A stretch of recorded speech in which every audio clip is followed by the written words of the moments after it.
जगधात्री ने फाइनली उस आदमी को देखा अपने ही घर देशमुख हाउस में। देशमुख हाउस में पहुंचने वाला है वो आदमी ज्ञान, जिसको यहाँ पे ये लोग पकड़ने वाले थे और वो हाथ से निकल गया था, भाग गया होता है।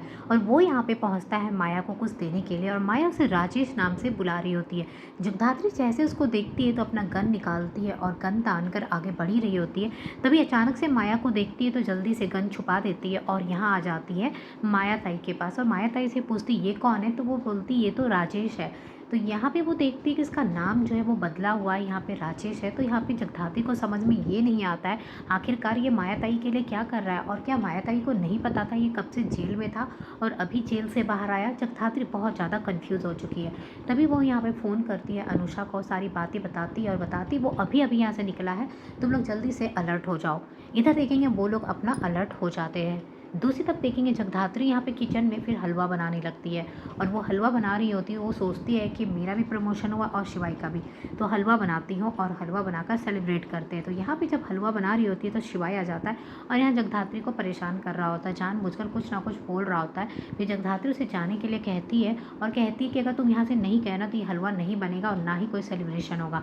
वो कहता है नहीं नहीं मैं जा रहा, ठीक है तुम हलवा बनाओ। फिर जगधात्री का हलवा बन जाता है और उसे लेकर जाती है और जाकर फिर शिवाई को देती है हलवा। वो जैसे ही हलवा खाता है तभी वहाँ पहुँच जाती है जानवी। जानवी भी यहाँ पे हलवा लेकर आती है ये बोलने के लिए कि तुम्हारा प्रमोशन हुआ, देखो मैं तुम्हारे लिए हलवा बनाई हूँ। अब वहाँ पे देखेंगे वो जानबूझकर जानवी के हलवा को भी खाता है और बोलता है कि बहुत ही अच्छा हलवा है और यहाँ पे हलवा की वो जान के तारीफ़ करता है जगधात्री को जलाने के लिए।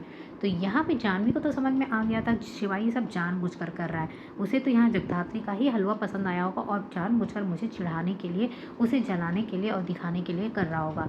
उसके बाद देखेंगे कि यहाँ पे फिर वो पूछती है कि क्या हुआ और क्या क्या नहीं हुआ, तुम जो यहाँ पे इन्वेस्टिगेट कर रहे हो तुम्हें कुछ पता चला जगधात्री के बारे में, वो क्या कर रही है क्या नहीं कर रही है। तो यहाँ शिवाई जगधात्री की तारीफ़ करने लगता है। तो जानवी कहती कि मैं उसकी तारीफ़ सुनने के लिए तुमसे नहीं पूछ रही हूँ, तुम बताओ मुझे कुछ भी। तो वो यहाँ पे जो भी बताता है सब अच्छा ही बताता है और बताता है कि जगधात्री जैसी ऑफिसर और कहीं नहीं मिलेगी, वो बहुत तेज़ है, ये सब कुछ बताने लगता है जिससे उसको सुनना नहीं होता और गुस्सा हो जाती है और कहती है कि आइंदा ना मुझे ये सब मत बताना, मुझे ये बताना कि जगधात्री ऐसा कौन सा काम है जो ठीक से नहीं कर रही है, तुम्हें ये सब कुछ नोटिस करना है।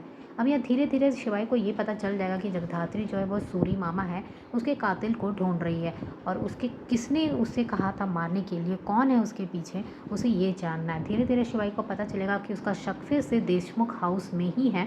तो ये देखना है कि फिर यहाँ पे शिवाई जगधात्री से फिर नाराज़ होता है कि क्या होता है, फिर इन दोनों के बीच में क्या दूरियाँ आती है, क्योंकि यहाँ पे यही जानवी करना चाहती है कि दोनों के बीच में झगड़े हों और वो जो अपने मकसद में यहाँ पे कामयाब हो जाए।